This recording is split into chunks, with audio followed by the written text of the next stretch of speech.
तो जा रहे हैं कलकत्ता से। अच्छा कलकत्ता के बोथरा जी अनम्यूट मुझे करना है। मैंने कर दिया, अनम्यूट कर दिया। अच्छा जी अजय सर बताइए प्लीज, मेरी आवाज सुन पा रहे हैं?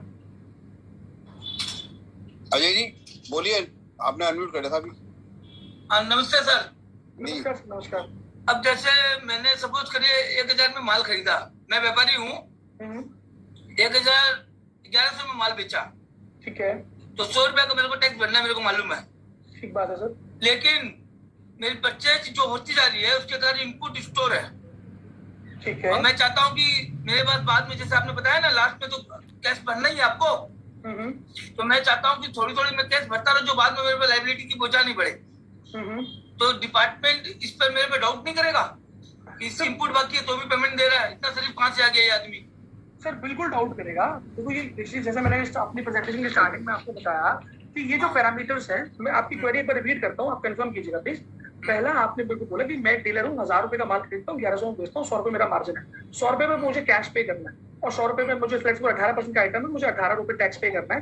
जब भी वो मेरा एक सिचुएशन ऐसी आएगी कि मेरा इनपुट कम रह गया और मेरी आउटपुट लाइबिलिटी बन गई, तो 100 रुपए का आउटपुट लाइबिलिटी बनेगी, है ना। फिर आपका सवाल ये है कि डिपार्टमेंट कैसे मानेगा कि इसका इनपुट रखा है फिर भी कैश में पे कर रहा है। सर ट्रेडर्स के लिए, फ्रैंकली स्पीकिंग, ट्रेडर्स के लिए ऐसी पोजीशन बहुत कम आती है, बहुत कम देखने को मिलती है जब वो कैश में पे कर रहे हैं, जब वो कैश में टैक्स पे कर रहे हैं। रीजन बीइंग एक बिजनेस है, कंटिन्यूस चल रहा है, उस बिजनेस में रेगुलर परचेज हो रही है, रेगुलर सेल होगी।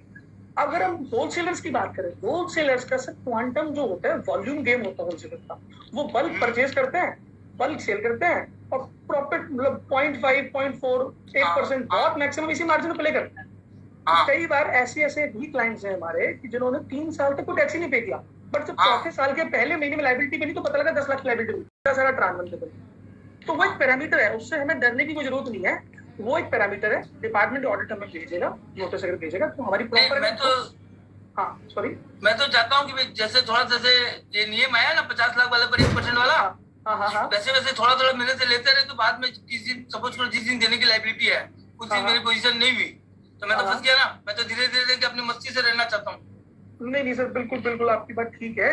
जो 50% जो सॉरी आप जो 1% वाला रूल रेफर कर रहे हैं, वो कहीं ना कहीं इन एसएससीज को फायदा भी देगा। तो पहली बात तो जो 1% का रूल आया ना 86B, वो फिक्टिशियस या फेक जो बोगस सप्लाईज है उनको पकड़ने के लिए आया है। बट अगर आप ही के पॉइंट की बात करें, कोई होलसेलर ऐसा है जो 86B की कंडीशंस है उनमें कवर हो जाता है, उनमें कवर हो जाता है, तो 1% कैश वो देगा ही देगा, और कई बार 1% उससे ज्यादा भी देगा। अगर मार्जिन उसका उस तरीके से फॉल कर रहा है तो उसे पूरे मार्जिन पे टैक्स देगा। तो उसमें बिल्कुल भी कोई घबराने वाली बात नहीं है। अगर हम ऐसा चल घबराने नहीं, एक्चुअल में क्या कि अभी जैसे मेरे अम्ब्रेला का सीजन है, तो मैंने जब भी माल खरीदा, अभी तो स्टॉक हो रहा है, सेल तो आनी है। बिल्कुल। अच्छा, अब जितनी मेरी हर महीने में सेल कर रहा हूँ तो इनपुट बढ़ते जा रहा है, और एक समय आएगा जुलाई महीना में इनपुट पूरा बराबर होकर नील हो जाएगा। बिल्कुल सही बात। उस समय मैं पेमेंट करूंगा, उस समय पेमेंट देगा, राइट जी उस समय। अब पहले देना चाहता हूँ, कुछ मार्जिन पे तो दे नहीं सकता सर। आपकी सेल ही नहीं है ना, आपने जो नहीं सेल तो ही टैक्स तो बन नहीं रहा है, नहीं सर, वो इनपुट है, वो वैसे भी नहीं दोगे ना, वो तो क्लाइंट ही कहेगा सर जब मेरे पास इनपुट रखा है तो मैं क्यों टैक्स। और अगर आपका जेन्युइन बिजनेस है, अगर अम्ब्रेला का जेन्युइन बिजनेस है आपका, और आपकी बुक्स दिखा रही है कि क्रेडिट आपके पास है, तो फिर तो सर बात ही खत्म हो जाती है ना कि आप कैश में पे क्यों करोगे। तो फिर कैश में पे करने का मतलब मेरे को लगता है कोई लॉजिक है। ठीक है, ओके, थैंक यू। ये व्यू है सर मेरा। और सर हर सर और भी क्वेरी है किसी, हम प्रोसीड करें आगे? नहीं सर, अभी किसी और के अजय पोथरा साहब कुछ कहना चाह रहे थे बस। जी अजय सर बताइए। अजय पोथरा जी आप अपना अनम्यूट कर लीजिए। आप खोलिए। हेलो, हाँ सर, आवाज आ रही है? हाँ जी आ रही है सर। मेरे साथ अभी मैं आपकी जो समझा रहे हो ना, उससे मेरे को कुछ समझ में आ रहा है कि मेरा एडवोकेट मेरे साथ गलत कर रहा है, जो रिटर्न फाइल कर रहा है, क्योंकि वो जब मेरे से फीस ले रहा है तो आरसीएम भरने की लाइबिलिटी तो मेरी है, वो मेरे से भरवा नहीं रहा है, और मेरी हिम्मत नहीं हो रही उससे बात करूं इतनी।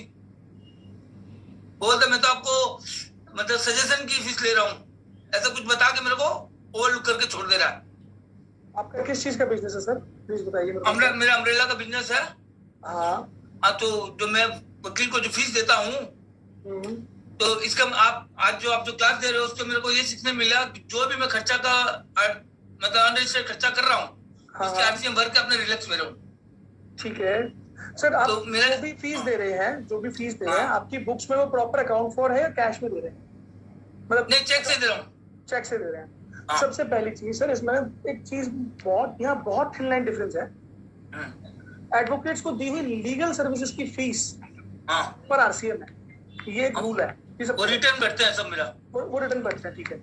बट लीगल सर्विसेज क्या होती है? लीगल सर्विसेज होती है रिटर्न फाइलिंग नहीं, representation before the appropriate authority, honourable courts.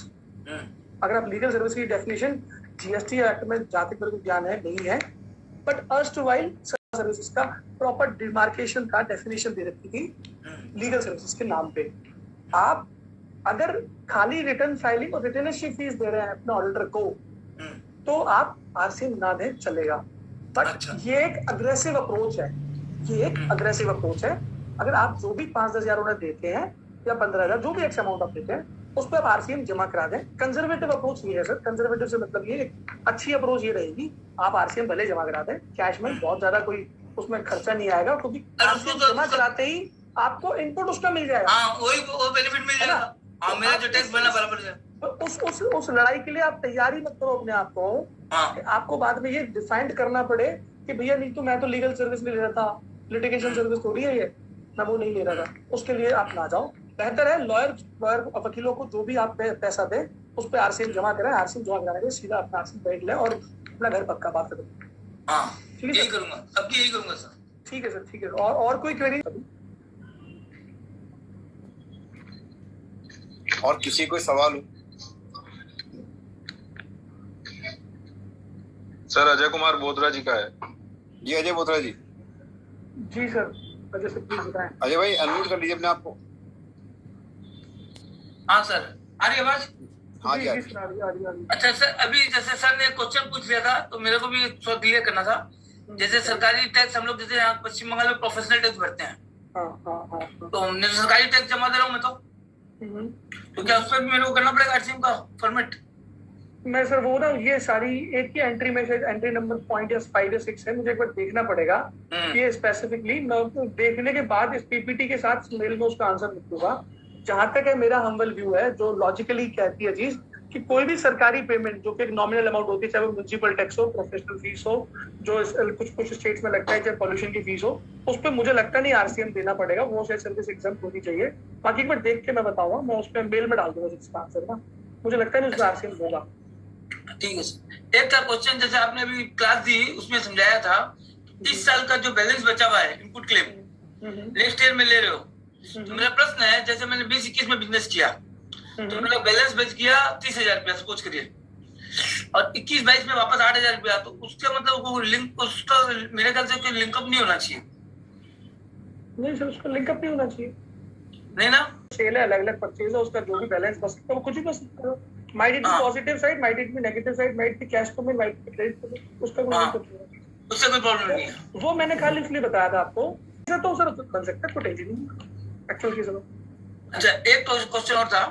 Sanjay Bhatnagar sir जी ने वो 8 डिजिट वाली बात कही थी। हाँ जी सर, हाँ जी। अभी जो हमारा जो रिटर्न भरता है वकील, वो जीएसटी R1 में जब हमसे सेल की समरी लिखवाता है ना, वो बोलता कि 4 डिजिट लेगा नहीं, तुम 8 ही डिजिट दो, तो मेरे से जबरदस्ती 8 देना पड़ता उसको, वो 8 देना कर रहा हूँ सर। वो क्या होता है ना, जबकि मैं 50 लाख के नीचे की सेल है मेरी। कोई बात नहीं सर। क्या होता है ना, आप ये मान के चलिए कि आपका तो और एग्जैक्ट जा रहा है। वकील साहब ने ऐसा इसलिए क्या होगा क्योंकि वो 1-to-1 इन्वेंट्री मैच करना चाह रहे हो आप। 8 डिजिट के आपकी परचेज हुई है, तो आपने उसे टैली में तो 8 डिजिट में चढ़ा रखा है, और आपको टेक्निकली आपको आइटम भी पता है कि आपका एग्जैक्ट आइटम किस एसएसए में फॉल करता है, अनलेस एंड अनटिल आपकी मैन्युफैक्चरिंग हो। क्या आप 10 आइटम का रॉ मटेरियल ले रहे हो, फिर 11वां आइटम अलग ऑल टुगेदर अलग बना रहे हो, उसके हिसाब पर सेशन अलग छाटना पड़ेगा।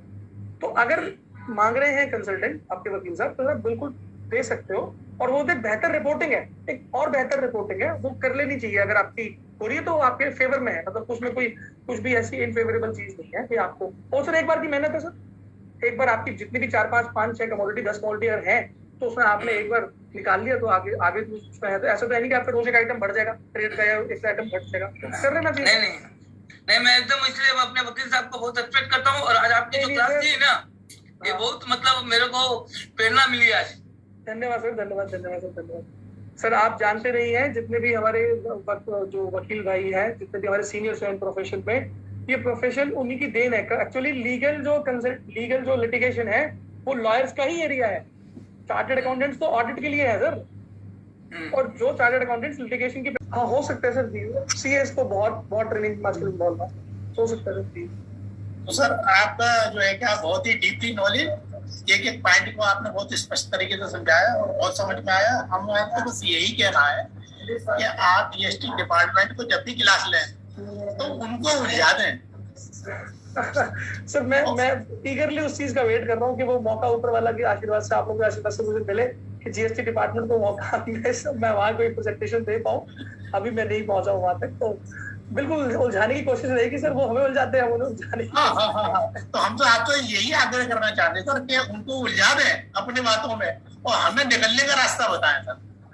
जी सर, बहुत ही प्रेशर में है सर। मैं समझ रहा हूँ। हाँ, और ये कहना चाहूंगा सर कि कोई ना कोई ऐसा रास्ता निकालें कि जीएसटी डिपार्टमेंट में कोई इश्यू हो जाए। डे बाय डे इतनी कठिनाइयां हो रही हैं सर कि एक पर्सन के लिए इतना बातें याद रखना, नोटिफिकेशन याद रखना बहुत ही टिपिकल है। रातों रात सर चेंज हो जाते हैं, और सर हमने तो एक प्रैक्टिस बनाई हुई है। तो स्वाभाविक है सर, बहुत चेंज है सर, बहुत चेंज है। और बातों को तो ऐसा लगा सर कि गिरीश आहूजा सर का आपके साथ रहा। अरे सर सर बहुत अच्छा रहा आपका डेलिब्रेशन और सबों ने आपका बस धन्यवाद सर। धन्यवाद।